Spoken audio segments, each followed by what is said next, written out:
So this hidden threat, my God, does it grind my gears. It's probably my biggest hate with the industry that we work in, or any technical industry really. It just really bugs me. And if you're a business owner, I want to make you aware of what could be happening in your business and what this is, the impact that it has to your business, to your culture, to your employees. It might be that they're churning very quickly, and ultimately how to remove this threat. So let's dive in, let's have a look at what this threat's all about and how to go about sorting it out. Knowledge hoarders. I'm presuming you're an engineering business, contractor, you do something in engineering or electrical, mechanical, something like that. And this is something that is just rife within our technical community, or any technical community, the amount of bloody knowledge hoarders. So how do you deal with knowledge hoarders that are potentially in your business, and how do you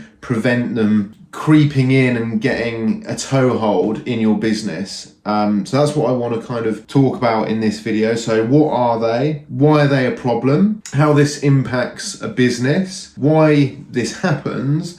And then how to go about solving this issue. What are knowledge hoarders? I think we've all encountered them. They're the people, clues in the name, that hoard knowledge over other people. Yeah, I kind of understand it to some degree. Different businesses not sharing knowledge, or say specialist contractors on site not sharing their knowledge with, perhaps other less specialist people that are interested. They've got a job to do. They might not want to share information. Maybe they signed an NDA or something like that. Like, I get that to a certain degree. Still, I don't think it's a good idea. I think we should all just share knowledge if we've got it, and the world will be a better place, whether that's any industry. It doesn't matter whether it's technical, engineering, whatever. But yeah, in businesses, it's a massive problem. The knowledge hoarders are those people that typically have just been in the business longer than anyone else, and for whatever reason they've just stayed there and they've just accumulated knowledge over time. But they're not the type that like sharing it, and they like using that as a way of keeping their place on that hierarchy, on that ladder,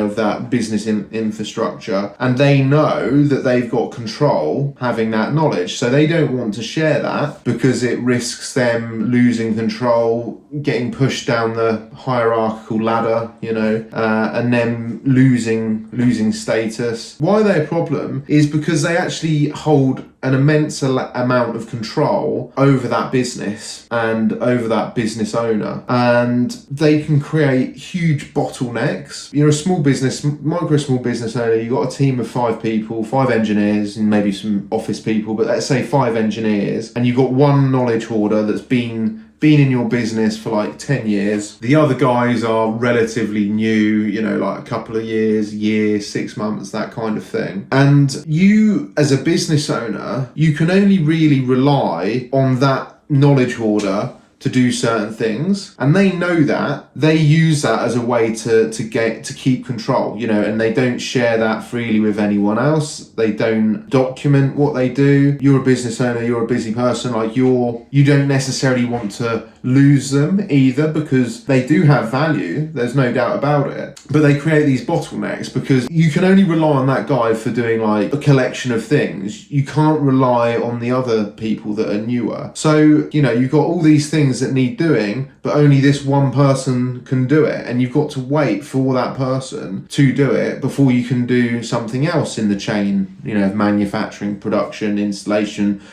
whatever that service is that you provide. If they're on holiday, if they go off sick, it's just, you get what I mean. Like, they create bottlenecks, which we obviously get into how that impacts the business in a sec. But the other thing is it creates such shitty, awful culture, which I would argue is one of the most important things, if not the most important thing within a business. You're the business owner, you're allowing this type of behavior to happen. So there's that one knowledge hoarder, you've got those 4 or 5 other engineers, and one, they're getting immensely frustrated, especially if they've got any level of enthusiasm or passion, which most of the time most people do, at least when they start in a role. But if straight away they're not able to advance, not necessarily climb the ladder, but just advance in terms of their technical understanding, and that knowledge isn't being shared with them because of this insecure person, that's just going to create frustration. Also, if they're seeing this happen and this play out, and then actually seeing how the business owner is held ransom to this knowledge hoarder, and how this knowledge hoarder is almost able to control things and decide on things and pull the ropes to a certain degree, they're kind of seeing, well, that's the only way of actually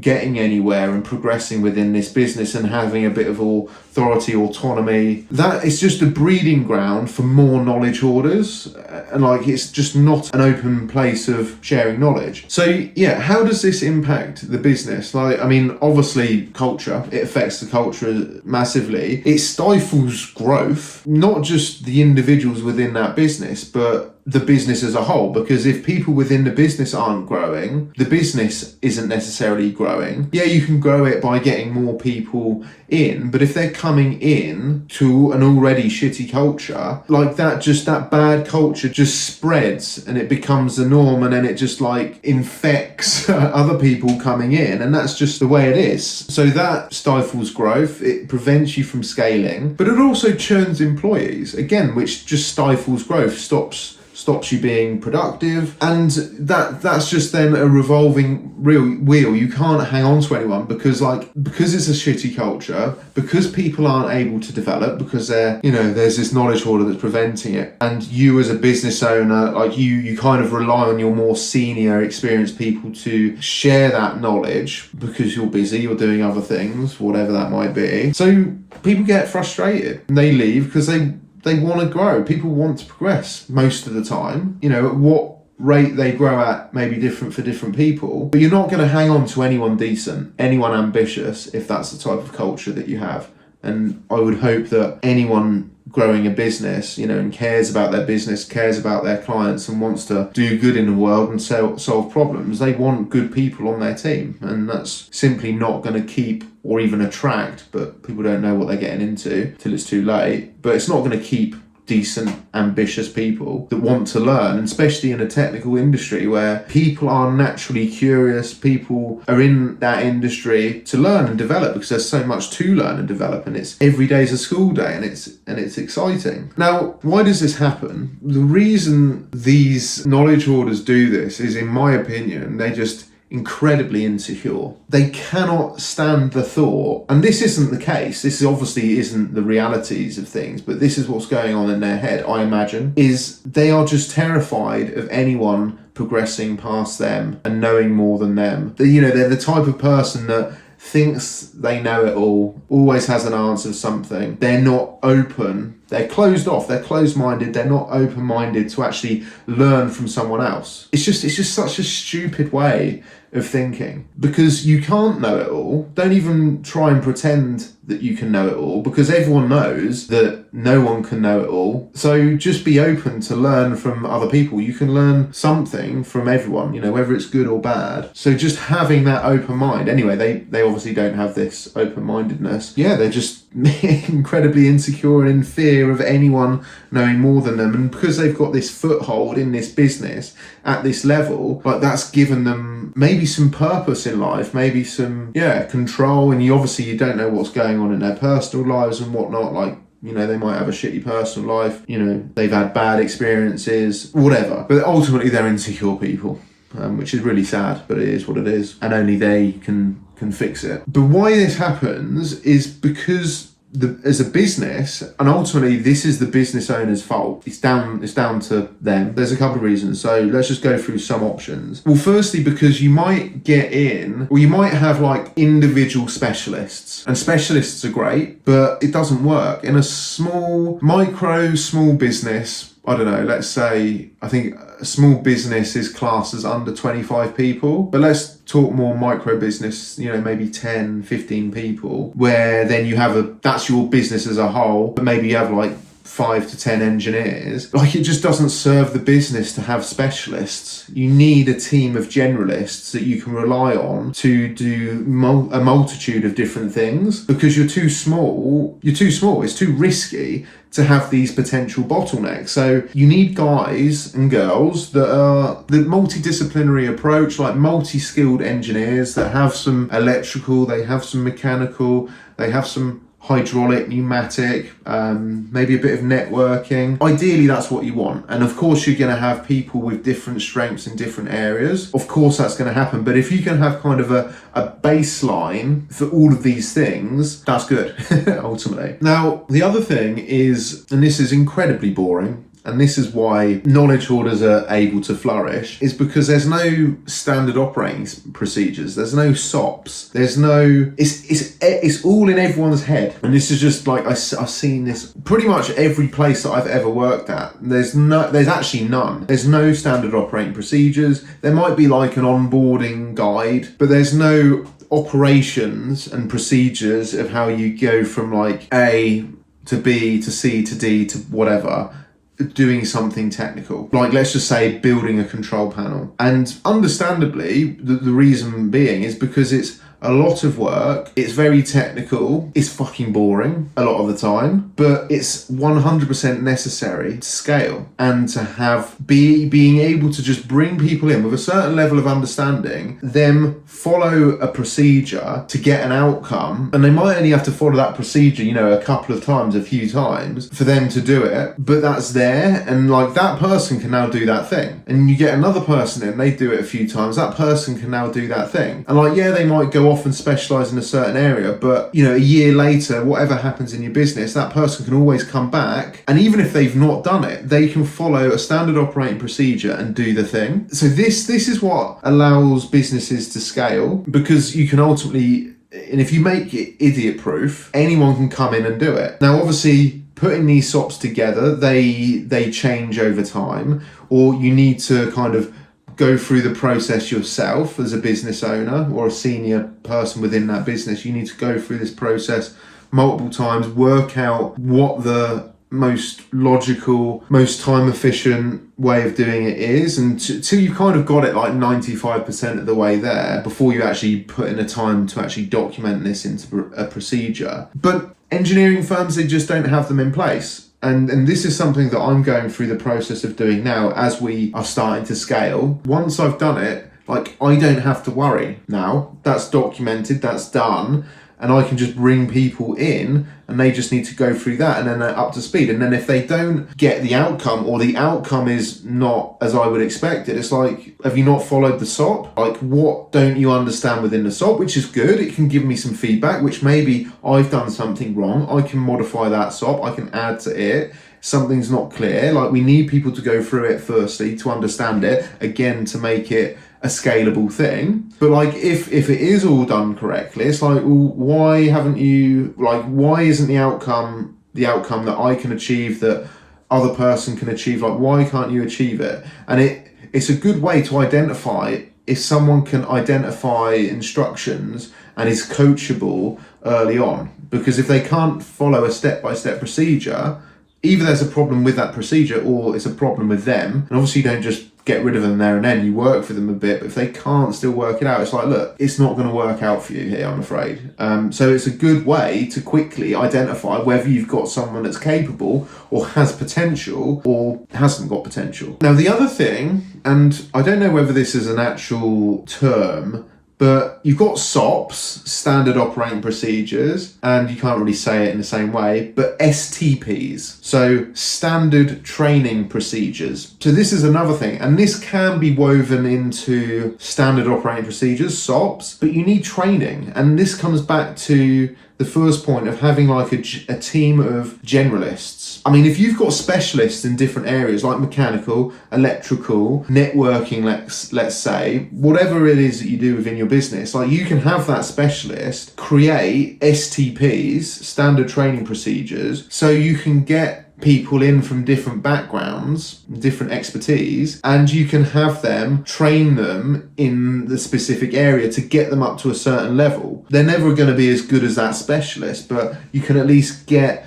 all of your people onto a certain technical level. And putting together SOPs is pretty straightforward. It's like from how it would be the same actually with training procedures, really. You document the thing that you want to train someone to do.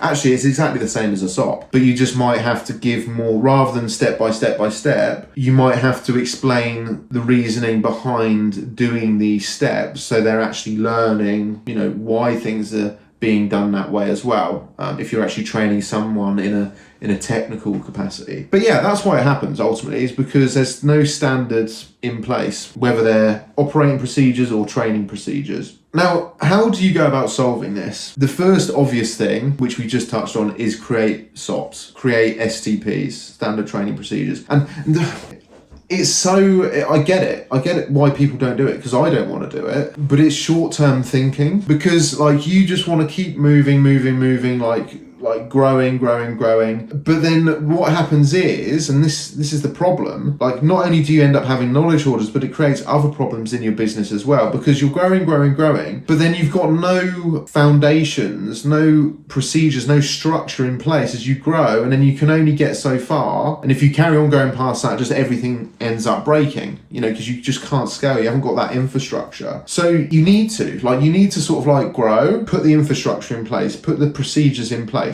That's solid now. You can guarantee, you don't have to worry about anything. You can always get back to this area, to this level, and then you go to the next level, and then you fill in the gap with the infrastructure, the procedures, whatever, the training. Great. Now you know that you can get to this point, and you can get people in, and if they churn out and they leave, whatever, you can get things back up to this point quickly because you've got that infrastructure in place, and so on and so on. So yeah, it's firstly, you just gotta accept, and this is actually where I'm at the business at the moment. We're doing this, hence why I'm kind of talking about it. It's we're growing, but I realised to continue growing, this infrastructure needs to be in place. So it's you grow, and this is kind of over, this is growth and this is time. So you grow, but then you get to this point and time's still going, but then you might even take a dip actually, which is what we're doing at the moment. We're taking a bit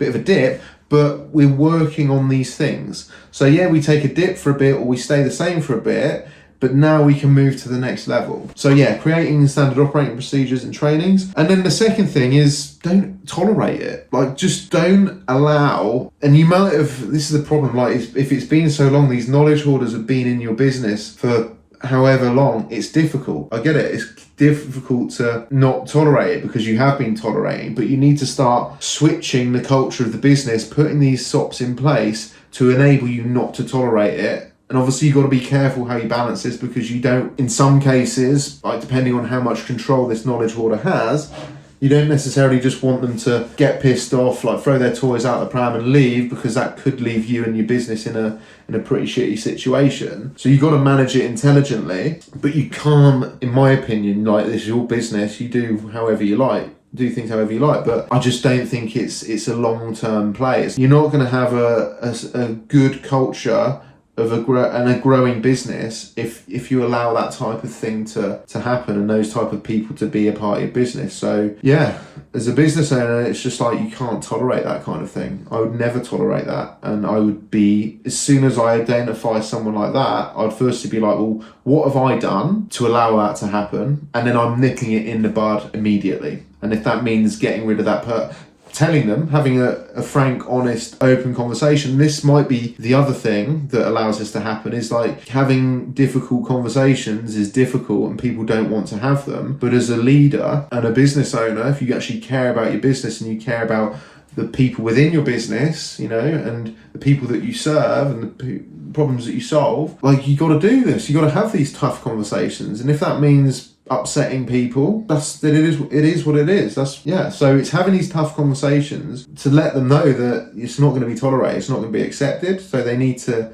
change, and they're going to be monitored. And great if you can change and adapt to our new way of thinking, our new culture, where knowledge is shared across the board. That is what you want, a culture of people that just I'll come and I'll I'll show you this, I'll show you that. I'll actually put that into a document as well. Like if it's just a little thing, and then having a central place that everyone can go to and that knowledge is shared. And yeah, you might be worried about them taking all of that knowledge and then going elsewhere. So what? I mean, so what? I'd rather have a culture of people that actually want to be there, where we're all growing together, that's going to attract new people into the business, like where someone can come in as like trainee level, not knowing much, and like spend 5 years within that business, become an absolute killer specialist, whatever they do, and then leave on a good note and singing our praises how much they've learned. That's going to just create a good buzz. But within that time, we've got new people coming in and developing, because we've got this infrastructure in place. Like this is just naturally what happens in business. And anyone who's good and independent and wants to do their own thing, obviously there's certain personality types as well. Like not everyone wants to do this, but there's some personality types that they want to do their own thing. Like if you're a business owner, I'm a business owner, like I understand that if it was me back then, I would want to come in, ambitious, learn everything I could, not really know where I want to go at this point, but probably, looking at that person, know that in time they're going to go and do their thing, and I'm going to support them with that. So they go and tell all the people that they know what a great business they've worked for in the past, like good word of mouth. Like it's just, you get my point, right? Anyway, if you are a business owner, contractor, and you want to help scaling your business, whether you're electrical, mechanical, manufacturing, whatever, HVAC, smart home, AV, and you want to develop yourself or your team within controls, automation, BMS, smart home, like this kind of industry, we have a lot of these SOPs and standards and standard training procedures already in place that you can go through yourself, or you can put your team through to get them up to this level, to mitigate potential knowledge hoarders. So yeah, hope you took something from this video. I'll see you on the next one.